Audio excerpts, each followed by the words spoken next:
Banyak pelajar yang mendambakan bisa mendapatkan beasiswa untuk melanjutkan kuliah baik di dalam maupun di luar negeri. Nah, di video kali ini saya akan membahas di mana kalian bisa mencari informasi beasiswa, apa saja persyaratannya secara umum, dan juga tips untuk memperbesar kemungkinan kalian dapat beasiswa. Mau tahu gimana caranya? Sebelum kita membahas detailnya, jangan lupa untuk subscribe dan like karena channel ini membahas berbagai cara untuk mendapatkan uang tambahan. Buat yang mau belajar investasi, silakan klik link di deskripsi dan masukkan kode ekstra untuk dapat welcome cashback Rp25.000 dari Bibit. Ada pilihan syariahnya juga loh. Oke, yuk lanjut lagi nonton videonya. Selamat menonton! Kalau Anda berprestasi tapi ada kendala biaya, jangan khawatir. Ada kok kesempatan-kesempatan beasiswa baik di dalam maupun di luar negeri, asalkan teman-teman mau berusaha. Berikut beberapa website yang mengkompilasi informasi beasiswa. Yang pertama adalah InBeasiswa. Website ini menyediakan informasi beasiswa berbagai jenjang, mulai dari tingkat SD sampai S3, baik di dalam maupun luar negeri. Kalau kalian klik artikelnya, maka teman-teman bisa melihat apa saja persyaratannya. Website ini juga menyediakan berbagai panduan dan tips untuk apply beasiswa. Oke, website selanjutnya adalah milik LPDP alias Lembaga Pengelola Dana Pendidikan. Untuk website LPDP, kalian wajib membuat akun dulu sebelum bisa mencari informasi beasiswa. Tahap pendaftaran beasiswa LPDP secara umum adalah sebagai berikut. Setelah kalian mendaftar online, kalian harus melengkapi dan mengupload semua dokumen yang diminta. Setelah semuanya disubmit, maka kalian akan mendapatkan kode registrasi atau pendaftaran. Website ini juga menyediakan informasi jadwal pendaftaran dan seleksi yang jelas. Jadinya kalian bisa siap-siap. Website selanjutnya masih milik pemerintah. Beasiswa Pendidikan Indonesia intinya adalah bagian dari perluasan program LPDP. Beasiswa ini berlaku untuk semua WNI yang memenuhi syarat, terutama untuk calon guru, siswa berprestasi, dosen, tenaga kependidikan, dan juga pelaku budaya.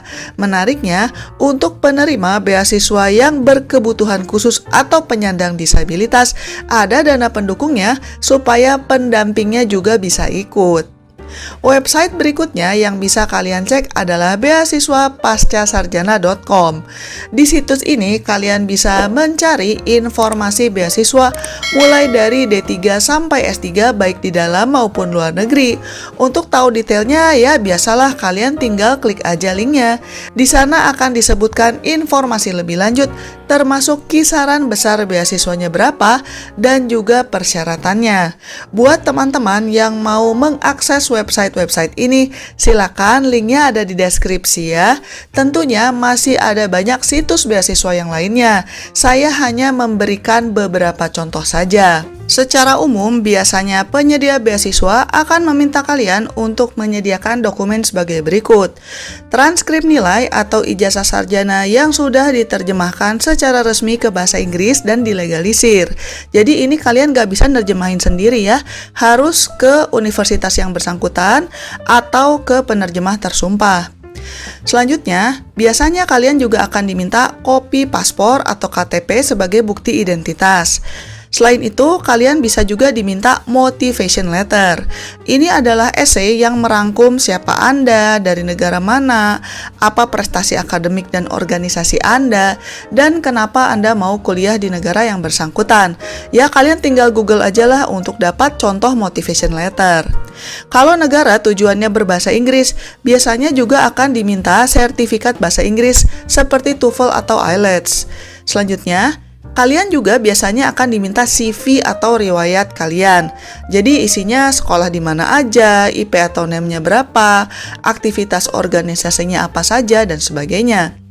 Kadang-kadang ada juga penyedia beasiswa yang minta surat rekomendasi, biasanya bisa dari guru atau kalau Anda sudah bekerja, dari tempat Anda bekerja, tapi biasanya bukan dari keluarga ya. Selain itu, kalau penyedia beasiswanya bukan langsung dari universitasnya alias pihak ketiga, maka biasanya akan lebih gampang dapat beasiswa kalau kalian sudah memiliki acceptance letter atau tanda sudah diterima oleh universitas yang bersangkutan dan hanya butuh bantuan finansial. Yang saya sebutkan ini persyaratan garis besarnya saja ya, tapi untuk lebih detailnya, kalian harus baca-baca persyaratan dari organisasi penyedia beasiswa yang bersangkutan, karena tiap beasiswa itu syaratnya berbeda-beda. Nah, sekarang pertanyaannya, tipsnya apa nih biar bisa dapat beasiswanya? Yang pertama, teman-teman harus benar-benar rajin mencari informasi.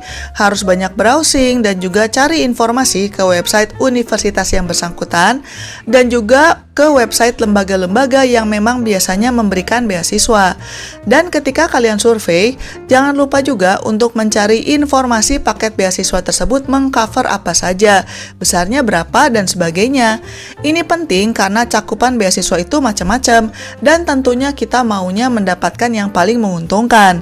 Selain itu, waspada juga kalau beasiswanya mensyaratkan ikatan dinas atau persyaratan untuk pulang ke negara asal kalau sudah lulus, karena hal-hal seperti ini akan kurang menguntungkan di kemudian hari.